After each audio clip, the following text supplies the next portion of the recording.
یہ ایک شبیہ ہے، جس طرح خانہ کعبہ کی شبیہ ہم اپنے گھروں میں رکھتے ہیں، ویسے امام حسین کے روضہ کی شبیہ بھی گھر میں رکھ لیں تو کوئی مذائقہ نہیں ہے۔ اسی طرح جس طرح سے ہم سبز گنبد کی شبیہ اپنے گھر میں رکھتے ہیں، اس طرح سے اگر یہ رکھ لیے جائیں تو کوئی مذائقہ نہیں ہے۔ یہ علماء نے وہ واقعی سچ کہا تھا، حق کہا تھا، لیکن پس پردہ اس شاعر کے کچھ اور پروگرام تھا۔ اس نے دیکھا کہ عالموں سے اتنی اجازت مل جائے تو کافی ہے۔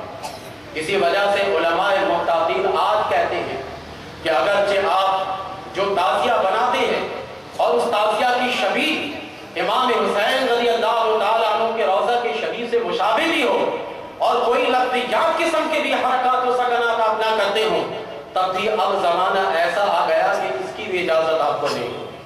زمانہ خراب ہو گیا، اس آڑ میں پتہ نہیں کیا کیا کچھ آپ کرتے چلے جائیں گے، لیکن اس کے باوجود لوگ صرف اتنا کہہ دیتے ہیں کہ مولویوں کو کیا پتا۔ واقعی آپ کی جہالت کا ہمیں پتہ ہی نہیں، ورنہ شروع میں روک دیتے کہ شبیہ بھی نہ نکالو، پتہ ہی نہیں تھا نا واقعی شروع میں، ورنہ اس شبیہ کی بھی اجازت نہ دی جاتی۔ اس شبیہ کی اجازت دے کر تو پھنسے کہ آپ لوگوں نے تو کہا تھا کہ ہاں شبیہ اگر امام حسین کے روضہ کی بالکل عکس ہو اور صحیح ہو تو ٹھیک ہے، جائز ہے، اس میں کوئی مذاکرہ نہیں، محبت کی علامت ہے، گھر پہ رکھے، یہ کرے وہ کرے، تو واقعی۔ لیکن اب معاملات ایسے ہو گئے کہ ایسا ہو ہی نہیں سکتا۔ تعزیہ کے اندر باقاعدہ 2 قبر بنائی جاتی ہے، تعزیہ کو ٹھنڈے کرنے کے لیے ایک مصنوعی کربلا میں لے کر جاتے ہیں جہاں کسی چیز کا وجود ہی نہیں، وہاں پر کسی بزرگ کا مزار نہیں۔ اگر بزرگ کا مزار بھی ہو تو کوئی بات ہے کہ ایک بزرگ لیٹے ہوئے، کچھ بھی نہیں، مصنوعی کربلا بنا کر امام حسین کا مذاق نہیں اڑاتے آپ لوگ؟ امام حسین رضی اللہ تعالیٰ عنہ کی تربت مصنوعی بنا کر مذاق نہیں اڑاتے؟ یہ مذاق ہی تو اڑاتے ہیں۔ یہ بتائیں کہ کسی کے گھر میں جنازہ ہو، اس کے گھر کے دروازے پر ڈنکے بجائے جائیں تو اس گھر والوں پر کیا گزرے؟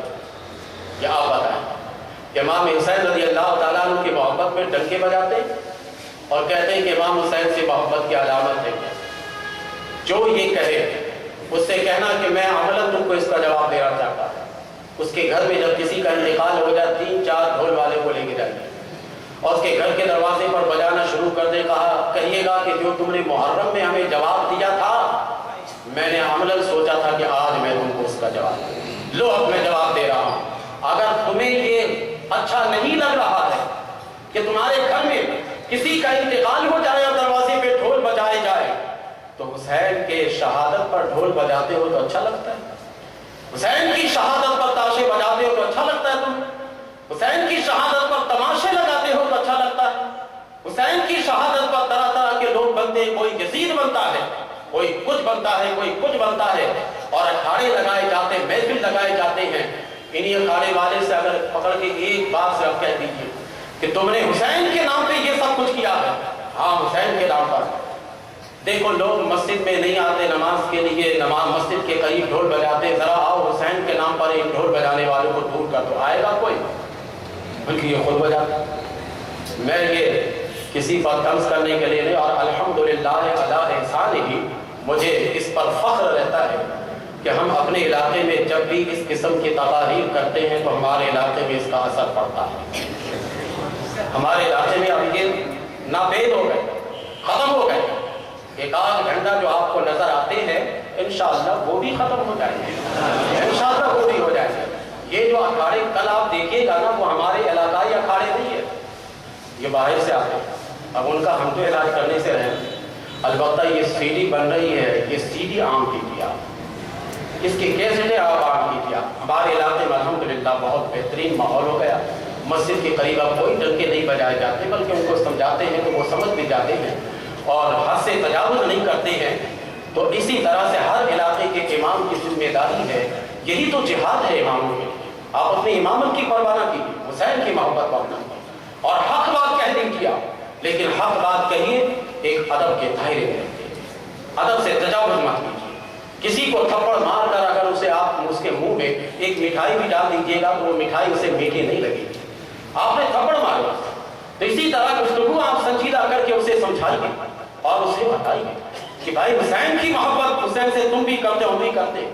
اس شاعر کے چنگل میں تم آ گئے جو ایران سے والد ہوا تھا ہمایوں کے زمانے میں، اور اس کے بعد ہمایوں اس کا شکار تو ہوا ہی ہوا، اکبر بھی اس کا شکار ہو گیا، اور اکبر اللہ اکبر، وہ تو تھا ہی ماشاءاللہ دین الہی بنا کر، وہ تو واقعی ہم سے تجاوز کر چکا تھا، دین الہی میں جو خرافات اس نے ڈالے تھے اب روکنا اس کے بس کی بات بھی نہیں تھی۔ اکبر نے جب دیکھا کہ اچھا اس طرح سے لوگ جمع ہو جاتے ہیں، تعزیہ بناتے ہیں، تو اکبر نے کہا کہ چلو میری طرف سے ایک تعزیہ آسان بنے گا، ایک تعزیہ میری طرف سے بنا دیا کر۔ اور اکبر ہر سال آگرہ سے ایک تعزیہ نکالتا تھا۔ انڈیا کے جو لوگ ہوں گے یہاں آئے ہوں گے ان کو معلوم ہوگا کہ آگرہ سے مغل تعزیہ کے نام پر ہر سال ایک تعزیہ نکالتا تھا۔ اب تو خیر سب سرد پڑ گئے ہیں، جگہ جو رہ گئی ہے ان جگہوں کو بھی آہستہ آہستہ شیو سیرت کے کارکنان ختم کرتے چلے جا رہے تاریخی مقامات کو، لیکن جو لوگ وہاں رہ چکے ہوں گے وہ آپ کو بتائیں گے کہ اکبر اس نے ہمایوں کے بعد مزید اس تعزیہ داری کو فروغ دیا، اور تعزیہ نکالنے میں اس نے سرکاری خط کیے اور سرکاری تعطیل دی اور باقاعدہ اس عقیدے والے کو بڑا آگے کیا۔ اب آہستہ تعزیہ کے نام پر 10 اگر اس میں اہل تشیع ہوتا تو 100 اس میں اہل سنت ہوتے، ایک المیہ ہو گیا۔ اب اس نام پر ایک تعزیہ کے تھلے دونوں کو اکٹھے کر دیا گیا۔ اکبر کے بعد جب جہانگیر کا دور آیا تو جہانگیر نے سوچا کہ اس میں ہمارا بھی حصہ ہونا چاہیے، کیونکہ اس شاعر نے اپنے کلام سے ہمایوں کو اتنا متاثر کیا تھا کہ ہمایوں یہ سمجھ بیٹھا تھا کہ تعزیہ بنانا باعث ثواب ہے، وہ باعث محبت اور یا محبت کی علامت نہیں سمجھتا تھا بلکہ اس کو باعث ثواب سمجھتا تھا۔ تو اس کے بعد اکبر نے سوچا کہ ہم اگر چھوڑ دیں گے تو ہمیں گناہ ہوگا، اکبر نے بھی اس کو فروغ دیا۔ مغل تعزیہ کے نام پر وہ ہر سال نکالنے لگا۔ اس کے بعد جب جہانگیر کا دور آیا تو جہانگیر نے بھی سوچا کہ اس نیک کام میں ہم کیوں پیچھے رہنے جائیں، ہمیں بھی چاہیے کہ حصہ لیں۔ تو جہانگیر کے دور تک آہستہ آہستہ اہل سنت والجماعت کے لوگ اتنے عادی ہو چکے تھے کہ تعزیہ میں، کہ اب وہ تعزیہ کے اندر ماتم بھی شیعوں کے ساتھ کرنے لگے۔ جہانگیر کے دور میں جو تعزیہ نکلتا تھا سید موسیٰ موسوی اجمیری اس کے گھر سے